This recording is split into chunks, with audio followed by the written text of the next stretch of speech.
வணக்கம் நண்பர்களே, welcome to வெற்றி ஹெல்த் டிப்ஸ். நாம் இன்றைக்கி நம்ம சேனலில் நெக்ஸ்ப்ரோ 40 டேப்லெட்டோட பயன்கள் என்னென்ன அப்படின்னு சொல்லி பார்க்கலாம். வீடியோவை ஸ்கிப் பண்ணாமல் கடைசி வரைக்கும் வாட்ச் பண்ணுங்கள். நம்ம சேனல் இது வரைக்கும் சப்ஸ்கிரைபே பண்ணாமல் இருந்தீங்கன்னா முதல்ல சப்ஸ்கிரைப் பண்ணிடுங்க. நெக்ஸ்ப்ரோ 40 டேப்லெட் இதில் ஈசோமிப்ரசோல் அப்படிங்கிற மருந்து 40 mg அளவுக்கு ஆட் பண்ணியிருக்காங்க. இந்த நெக்ஸ்ப்ரோ 40 டோரண்ட் ஃபார்மசூட்டிகல்ஸ் தயாரிக்கிறாங்க.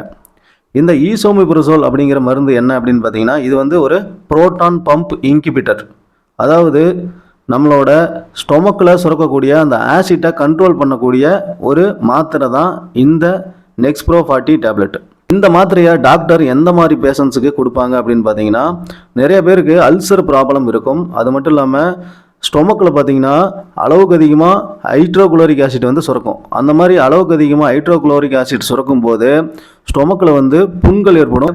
ஏன்னா வயிற்றோட உட்பகுதியில் இருக்கக்கூடிய அந்த உள் சுவர்கள் எல்லாத்தையுமே இந்த ஹைட்ரோகுளோரிக் ஆசிட் அரிச்சிடும். அப்படி அரிக்கும் போது இந்த புண்கள்லாம் ஏற்படும். அதுதான் நம்ம அல்சர் அப்படின்னு சொல்கிறோம். இந்த மாதிரி ஸ்டொமக்கில் ஏற்படக்கூடிய அந்த அல்சருக்கு இந்த மாத்திரை ஒரு ட்ரீட்மெண்ட் பண்ணுறதுக்கு டாக்டர் பரிந்துரைக்கிறாங்க. மேலும் சில பேஷண்ட்ஸுக்கு பார்த்தீங்கன்னா கேஸ்ட்ரோ ஈசோபேகல் ரிஃப்ளக்ஸ் டிசீஸ் அப்படின்னு சொல்லுவோம், GERD. அப்படின்னா என்ன அப்படின்னு பார்த்தீங்கன்னா, நிறைய பேர் சாப்பிட்ருவாங்க. சாப்பிட்டதுக்கப்புறம் அவங்களுக்கு ஒரு எதுக்களிப்பு மாதிரி இருக்கும். சாப்பிட்ட உணவு ரிட்டன் பார்த்தீங்கன்னா உணவு குழலுக்கு மேலே வரும்.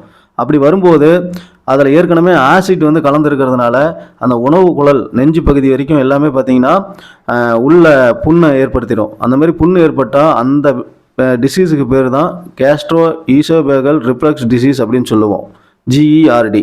அந்த மாதிரி GERD பிரச்சனையை சரி செய்கிறதுக்கும் இந்த நெக்ஸ்ப்ரோ 40 டேப்லெட் பயன்படுது.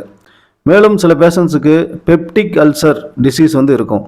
அவங்களுக்கும் இந்த மாத்திரையை டாக்டர்ஸ் பரிந்துரைக்கிறாங்க. இந்த மாத்திரை மெயினாக ஸ்டொமக்கில் அளவுக்கு அதிகமாக சுரக்கக்கூடிய ஹைட்ரோகுளோரிக் ஆசிட்டோட செக்ரீஷனை கண்ட்ரோல் பண்ணுறதுக்கு பயன்படக்கூடிய ஒரு மாத்திரை.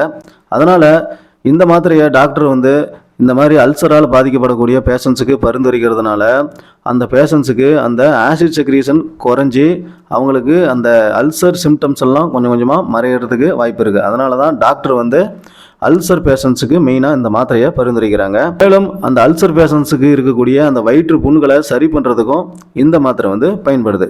இந்த மாத்திரையை கண்டிப்பாக நீங்கள் மருத்துவரோட பரிந்துரைப்படி தான் பயன்படுத்தணும். எந்த ஒரு மருந்து மாத்திரையாக இருந்தாலும் சுயமாக பயன்படுத்தாதீங்க. மேலும் இந்த மாத்திரையை வீட்டில் ஸ்டோர் பண்ணும்போது குழந்தைங்களுக்கு கட்டாத இடத்துல வச்சுருங்க.